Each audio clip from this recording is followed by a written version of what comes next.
තුළු පින්වත් මහා සංඝරත්නයෙන් අවසරයි. සද්ධර්ම ශ්‍රවණලාභී කාරුණික පින්නතුනි පින්වතියනි,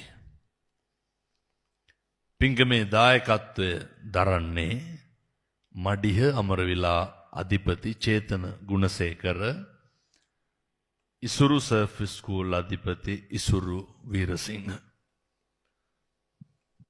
මේ සියලු දෙනාම දැන් එක්කහු වෙලා බලාගෙන ඉන්නේ, සූදානම් වෙලා සිටින්නේ බෞද්ධයෝ හැටියට. බුදුහාමුදුරෝ දේශනා කරපු ධර්ම මාර්ගයේ හැසිරෙන මිනිස්සු විදිහට පින්නතුනි, මේ අපේ වෙන්ඩ කෙරෙන්ට ඕන හරි අපූරු යුතුයකම. මේ බණහන්ඩ ආපු එක්කහුණු සියලු දෙනාම කල්පනා කරගන්න ඕනේ කාරණා කීපයක් තියෙනවා. මං අර මුලින්ම ගාථා ධර්මයක් උද්දෘත කරන්න යෙදුණා. ඒකටත් හේතුවක් තියෙනවා. මේ පහුගිය කාලයේ පුරාවටම සමාජ මාධ්‍ය ඔස්සේ මන් දැක්ක පින්නතුනේ, පුදුම විදිහට දරුවෝ දෙමව්පියොන්ට හිරිහැර කරනවා. ඒකෙම අනික් පැත්ත, දෙමව්පියෝ දරුවන්ට හිරිහැර කරනවා. එක අතකට පින්නතුනි මේක හරි ඛේදවාචකයක්. සංසාරේ කල්ප ගානක් දුක් විඳලා මනුෂ්‍ය ආත්ම භාවයක් ලබා ගත්තට පස්සේ මිය පරලොවේ යන්න කලින් අපිට අවබෝධයක් තියෙන්න ඕනේ. මැරෙන්න කලින් පින්නතුනි අපිට හිතන්න පුළුවන් වෙන්න ඕනේ, අපි මේ මිනිස්සු වෙලා ඉපදිලා ඉන්නේ අර බුද්ධෝත්පාද කාලයක නේද කියන එක. වෙනත් මිනිස්සු වෙලා උපදින එක දුර්ලභයි. හැබැයි එහෙම ඉපදිලා මේ ඉපදෙච්ච එකත් බුද්ධෝත්පාද කාලයක වුණාම, බුදුරජාණන් වහන්සේලා ලෝකෙ පහළ වෙච්ච කාලෙක ඉපදුනහම පින්නතුනි ඒක තවත් දුර්ලභයි. ඒ ඉපදුනත් පින්නතුනි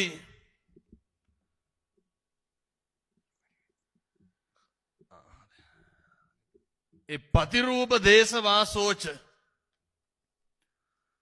සුදුසු ප්‍රදේශය ඉපදිලා පිහිටලා ඉන්න එක. ඇත්තන්ට මම මේක පැහැදිලි වෙන්නම කියන්න. මේ ලෝකෙ පින්නතුනි මේ බුද්ධ කියන වචනය හරි දුර්ලභයි. අපිට දැන් ඕක දුර්ලභයිද? මේ සම්බුද්ධ ශාසනය පවතින්නේ පින්නතුනි අවුරුදු 5000ක් විතරනේ. සමහර විට මේ බුද්ධ ශාසනය තුල අපි එක වතාවක් විතරක් මිනිස්සු වෙලා උපදින්න පුළුවන්. සමහර විට මේ බුද්ධෝත්පාද කාලයේ පුරාවටම එක වතාවක් විතරක් මිනිස්සු වෙලා උපදින්න පුළුවන්. මේක හරි දුර්ලභයි. මේ සංසාරේ කල්ප ගානක් දුක් විඳලා ලබාගත් මනුෂ්‍ය ආත්ම භාවය දැන් අපි බලන්න ඕන පින්නතුනි මොනාගෙන්ද මේක කෙලසෙන්නේ කියලා. මිනිස්සුන්ට මේවා හිතනවට වඩා පින්නතුනි ප්‍රශ්න තියෙන්න පුළුවන්. ඔයත්තන්ගේ ඔළුව ගිනි අරගෙන තියෙනවා වෙන්න පුළුවන්. හැබැයි මේ පුළුවන් කාලය තුල සිහිපත් කරන්න ඕනේ මොකටද මිනිස්සු වෙලා ඉපදුනේ කියලා. ආරවුල් ඇති, ගැටලු ඇති, කෝලහල ඇති, වචන හෝමාරු එදිරිවාදිකම් ඕන තරම් තියෙන්න පුළුවන්. ඊට පස්සේ මේ එදිනදා ජීවිතේ හම්බෙන ප්‍රශ්න ගැටලු ඒවා තියෙන්නත් පුළුවන්. හැබැයි අපිට පුළුවන් වෙන්න ඕනේ මේ එකක්වත් මගේ මේ ආධ්‍යාත්මික ශික්ෂණයට අදාළ වෙන්නේ නැහැ කියන එක. මිනිස්සු ඕන තරම් කියන්න පුළුවන් පන්සල් ගියාට සැනසීමක් නැහැ.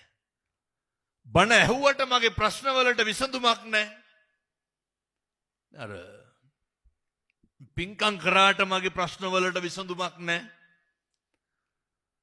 පෙන්නතුනේ එක සෙන් ගුරුවරයෙක් ගාවට තරුණයෙක් කෙනෝ.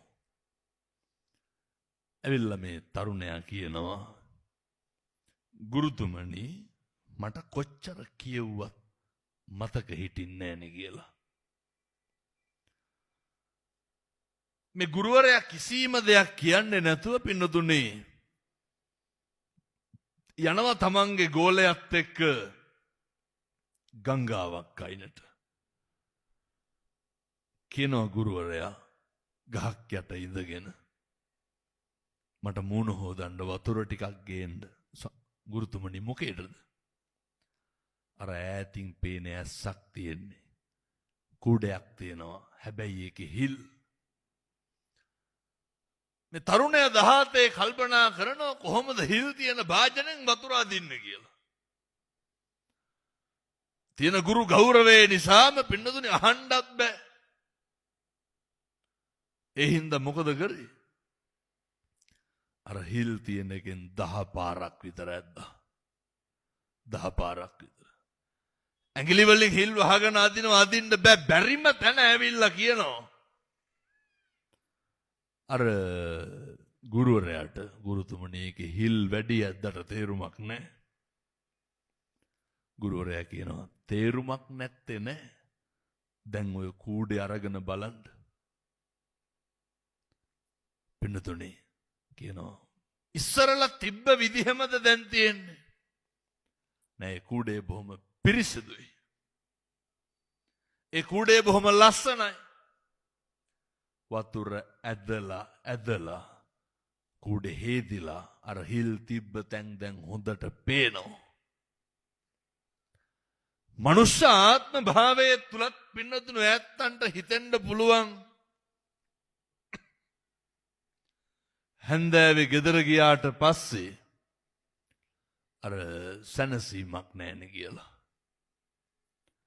මනුෂ්‍ය ආත්ම භාවයේ තුල ඇත්තොන්ට හිතෙන්න පුළුවන්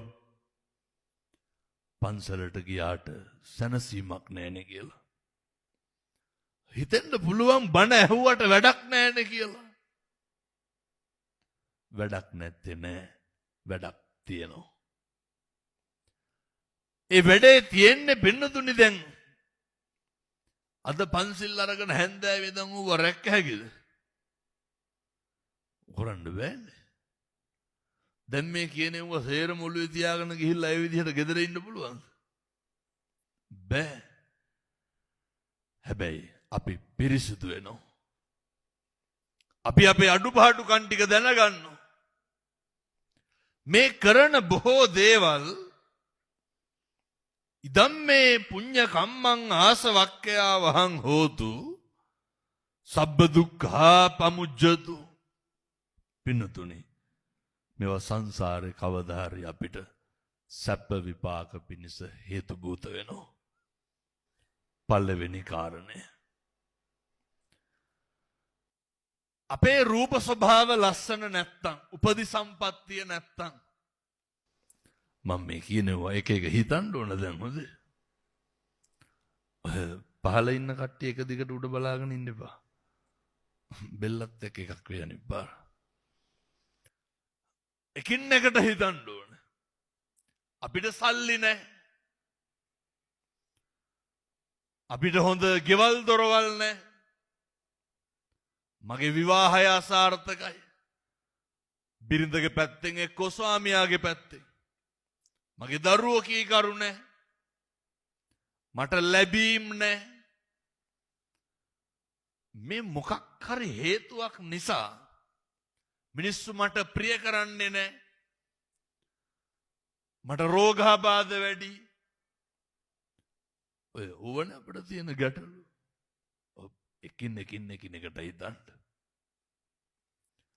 දැන් මේ හැම එකකටම මුහුණ දෙන්න වෙලා තියෙන්නේ මිනිස්සු මාව ප්‍රතික්ෂේප කරන්නේ. ගෙදරදි මාව අවඥාවට ලක් කරන්නේ. මේ මතක තියාගන්න. මේ සංසාරේ අපි කරපු සමහර විට අකුසල කර්ම වෙන්න පුළුවන්. පින්නතුනි මේවා එකින් එක මතක් කර කර වෛරක්කාරකම වැඩි කර ගන්න දෝනේ. ඉරිසියාව වැඩි කර ගන්න දෝනේ. තරහව වැඩි කර ගන්න දෝනේ. නෑ මේවා එකින් එක මතක් කරලා මම කලබල වෙලා බෑ මේක මගේ අකුසලයක් වෙන්න. පින්නතුනි කුසලයයි වඩන්න ඕනේ. දරුවෝ කීකරු නැත්තම්